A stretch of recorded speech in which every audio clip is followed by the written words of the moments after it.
So, at the beginning of this year, I did something pretty radical. I cut my work hours in my business from about 40 or 50 hours a week down to about 20. And I didn't cut my goals that far, maybe by like 10 or 15%. It was a little scary. It has been testing me and challenging me in all kinds of ways. And what I want to do with this video is walk you through, first of all, why in the world I'm doing this, and then how I'm doing it. What were the steps to be able to cut my work hours more than half, but still be able to keep on track with my goals, with my output, with what I want to create this year, and not go crazy through all of that at the same time, which might be the hardest part of this entire thing. Before I jump into all of that, go ahead and comment below. Let me know how many hours you're currently spending in your business every week and how many hours you would love to spend. Maybe that's more, maybe that's less. I would love to hear from you. Okay, so first let me explain why in the world I am doing this. Many of you already know that I live with autoimmune disorders, disabilities, and injuries that create pain, inflammation, fatigue, headaches, on and on and on. I actually counted it up one time and I have had or currently have over 30 different diagnoses. Some of them have been properly managed and dealt with and are no longer really a problem. Some of them are a big glaring problem. And at the end of last year, I had flare up after flare up after flare up, and talking to my doctor, switching doctors, talking this through with my coach, talking this through with my team, my husband, I really realized that I needed to slow way down in order to put my health as the biggest priority this year. My whole intention with this is to be able to create more time for things like doctor's appointments, because I'm going to be working really closely with this functional medicine doctor, getting in there weekly, talking to them probably every other day.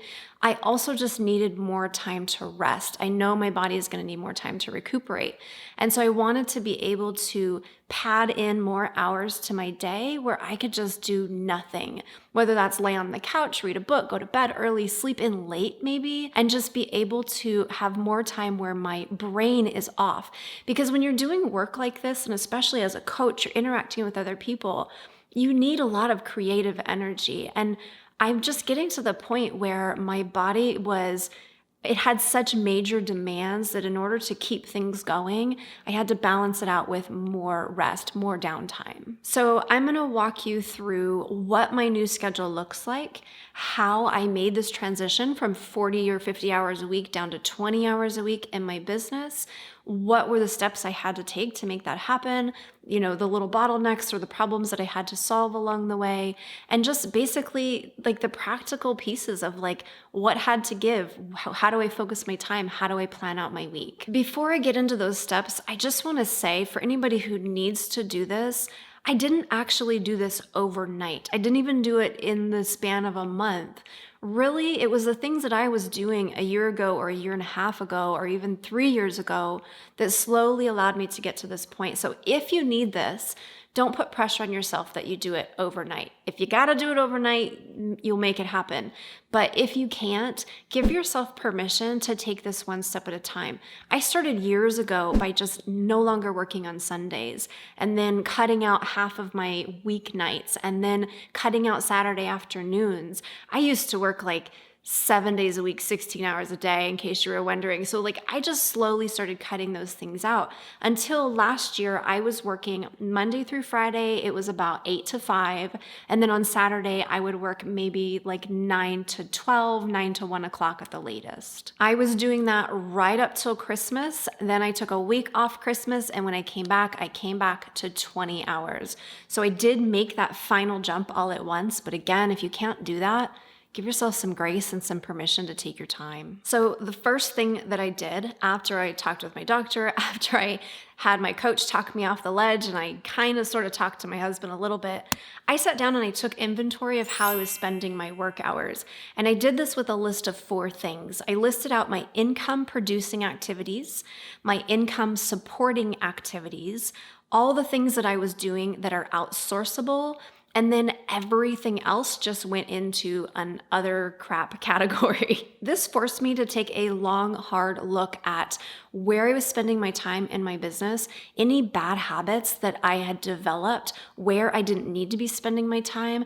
And really what I was looking at was what needed me, my face, my brain, my focus, and what legitimately could be outsourced or let go of altogether. Taking inventory just allows you to clarify where your time has been going and then where you're going to need it to go in the future in order to time block your week according to your new schedule. Once I had this list, then I could go through and I could ask myself, what are my top 3 things?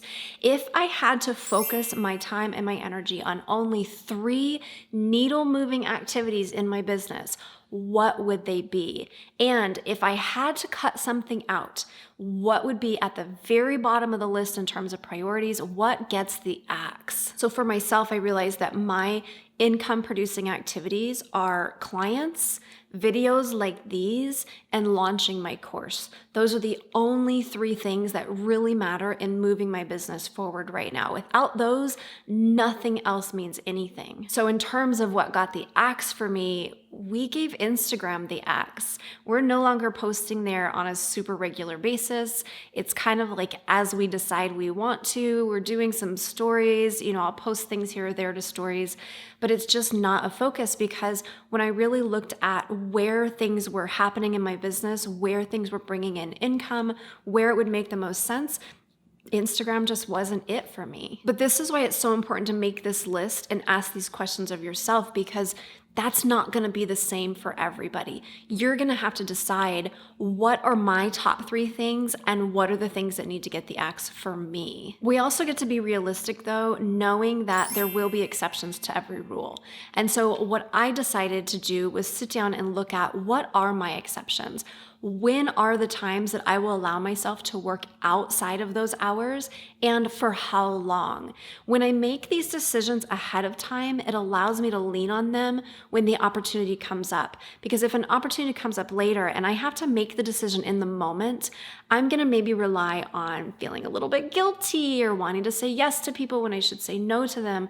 Because I've already made that decision outside of the situation, it makes it so much easier to maintain my boundaries because I know when I can stretch those boundaries and when I really shouldn't. Through that, I also needed to look at what am I willing to sacrifice in order to maintain my priorities. My number 1 priority this year being health, my number 2 priority being moving my business forward. So I could technically put Instagram under that category as well, but I'm also just thinking of things like, what pace did I want to go at that maybe now I get to adjust? What do I get to do less of? Instead of checking Facebook every single day for 15 minutes, maybe I'm doing it twice a week for 15 minutes now. Most importantly for me, I had to decide how much money I'm willing to sacrifice to make this happen, because I want to outsource as much as I can, but I also need to be investing a lot of money in my health right now and into the protocols and the things that we're going to be doing to move me forward in that direction. And so sitting down and looking at questions like that, again, it just helps you to make the decision before you're pressured in the moment of figuring it out, like, okay, now I have to decide right now, what do I want to do? And we end up making rash decisions. Getting proactive, asking these questions in advance, it helped me to really kind of figure out some of my bottlenecks before they became bottlenecks, before they became problems, so that I could go into this year feeling a little bit more confident. Not perfect. When I started this year, I did not have it all figured out. My weeks were not 100% at 20 hours. It's taken me time and I'm still course correcting as I go along, but I would have been a hot mess had I not sit down and done some of this homework in advance. Okay, so this is a really nitty gritty part. This is where I figured out my actual hours. How many hours am I gonna be working? When am I gonna be working? And how am I gonna be spending those hours? And there's 3 really important parts to this. There's your proactive work, your reactive work, and your outside of work. I call my proactive work my big rocks, and I talk about big rocks in a time blocking video that I'll link up in the cards. Maybe it's in this one. I explained the concept of big rocks, small rocks, sand, and water, right? For me, the big rocks are the most important things that are going to matter in the long term. And so that is my health, but also within my business, my big rocks are those needle moving activities, those top 3 that we talked about before. So what I'm trying to do is actually spend at least 50% of my time on those big rocks. And for myself, I schedule that first in my day. Reactive work is everything like emails, text messages, Messenger, Facebook, any sort of social media, comments, anything where I'm going to be reacting with other people or connecting with other people, that comes afterwards. And I don't look at any of that. I don't open email. I don't look at text messages. I don't do anything until my big rocks have been done in the day. So I'm actually now working Monday through Thursday. I am going from 8 a.m. to 11:30 on big rocks. I stop for a 30-minute lunch. This allows me to kind of just ground myself, reconnect, relax a little bit, refuel, and then I go into my reactive work, whether that's meeting with my assistant, whether that is social media, answering emails, and that sort of thing. My clients actually fall within both, and so I actually see my clients in the morning as well as in the afternoons. That is one of my exceptions to my rule. I am happy to see my clients later in the afternoon or early evening, simply because they give me energy and they don't take it. But also things like Voxer and stuff like that, I won't be working on that when I'm working on another big rock. If I am working on my launch, if I'm working on videos like these, all of that is completely turned off until I'm done for the day. And then I will come back to that work and do the reactive work afterwards. This way, my mind is more focused. I can get deeper into it. I call it my creative cave. I get deeper into my creative cave. I don't feel scattered. I'm using my best energy first, and then the stuff that's a little bit easier but can be more draining, I'm doing that at the end of my afternoon. So this is usually from about 12 to 1:30. My after work activities are the things that I schedule that need to be done when I need to stop working. And I do this because I have a hard time stopping working. I love what I do. It's very easy to just keep doing it, which is not great. So what I actually do now is I schedule my doctor's appointments at 2 or 2:30 or 3. So I know I have to be done by a certain time to be able to wind down, take a snack, get to the appointment, whatever it might be. If I've got a hobby, I plan to do that hobby at a certain time so that in my mind, I'm thinking, okay, it's 12:30. I need to start winding down in time to be able to transition to this other thing that I want to do for myself. So scheduling in this way, it forces the essential things to rise to the top of the list and get done first, the non-essential things to fall to the bottom of the list, meaning maybe they get done, maybe they don't, and the things that are kind of in the middle, email, interacting with people, it happens, but it doesn't happen at the expense of your big rocks or your long-term vision. Think of it like this. When I make that list, I'm going to find bad habits on it, right? Like scrolling Instagram. Now, I don't have to try to break the bad habit of scrolling Instagram. It breaks itself because there's just simply no time to scroll Instagram because my time is already allotted to the most important things. This is essentially following Parkinson's law, which says the size of the work will expand to the time you give it. I'm not giving myself too much time, which means it forces me to focus on the important things and then the other important things, but not as important things. And then if there is time, I'll do the other fun things that maybe don't really matter, but I kind of want to do them, or maybe I won't do them at all. But I usually don't even notice it. After I had all of this worked out for myself, then I could go in and have some conversations and reset some expectations. So I had some conversations with my husband. We talked about, what would this need to look like? What would need to shift for the both of us to be able to make this a reality? I had some conversations with my assistant where we talked about the same thing. And I just explained, okay, here's how things are shifting. Here's how I could really use you. Do you see maybe potential potential issues that I'm not seeing here? Do you see things that we need to address to make this work? Basically, ask yourself the question, what needs to happen to make this work, and who needs to be on board, or who needs to be at least notified of what's changing? Here's an example of how I did this. I didn't really have to make any shifts with my clients. They all kind of fell within these hours already. But one thing that I did do when it came to proofing things like this video, proofing copywriting, was we batched more of those tasks together. So now when my assistant is working on maybe creating graphics, she's creating more of them before she's asking me to come in and proof them. When my video editor is editing these videos, he's editing more of them before I come in and proof them. And then my assistant is actually coming in and helping me do some proofing as well. These were all things that are really unique to my situation that I wouldn't have thought of, again, had I not asked the questions that helped me to plan this out really well, and that helped me to have really good conversations with people who could also help me to see some potential roadblocks and things that we could do to really navigate this and make it work. The hardest part of all of this that I've experienced, even as a belief breakthrough / mindset coach, the hardest part that you're going to experience is managing your mindset. The fear of what if I lose opportunities, the frustration as you're working out the kinks, the overwhelm of trying to get everything done in the small amount of time that you have, worrying what other people are going to think or say, all of that stuff that comes up is going to be the biggest piece of it, because it's going to keep you from solving the problems that need to be solved to make this work. So just keep asking yourself, what would have to happen in order to make this work? This was a question that my coach asked me over and over again. Ask better questions, Tara. What would have to happen in order to make this work? Do not let your emotions, do not let your worries, your fears, your doubts stop you. Keep going at this. All of us have a messy middle, no matter what project we're trying to work on, no matter what our goal is. There will be a messy middle. There will be parts of this that you're just like, I don't know if this can work.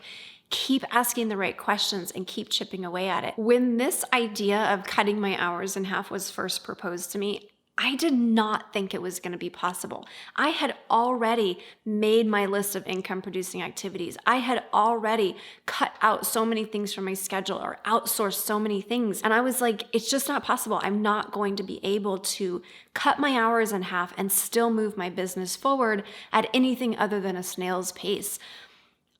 I was wrong. And if I hadn't managed my mindset, my thoughts, my emotions about the whole thing, I wouldn't be where I am today, which is able to prioritize my health, able to do some really big things for myself personally in my health this year, and not completely losing my shit as I go through it. It is incredible what we are capable of when this is going to sound like an after school special, when we set our minds to it.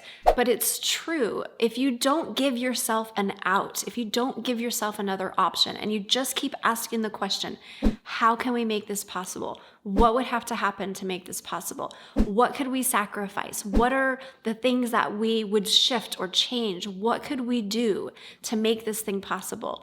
Your brain will begin to orient itself around possibilities. I see things now that are possible that I could not see 6 weeks ago. Just this shift in my own mindset from this challenge, this obstacle, this thing that I wanted to do that I didn't think I could do it, the shifts that happen because of that blow my mind. So if you're in the same situation and you need or you want to cut down your hours, or you just need or want to reach any other goal in your business, go through the steps to figure out the smartest, most practical way to do it, and don't let your own head be the thing that holds you back. You will not get to the good stuff if you don't work through the messy middle. By the way, if you are brand new here, my name is Tara Wagner. I'm a belief breakthrough coach helping women to crush their goals, not their soul. And if it sounds like your jam, be sure to subscribe, hit the bell for notifications, check out the other videos that I have on time management and mindset. Be sure to like this video and leave a comment as well so that I can get to know you. Thank you so much for watching, and I will see you in the next one. Hey, man, freaking bugs. Oh my God, really? Where is it? Did I get it? No, that's not it. That's just a piece of fuzz.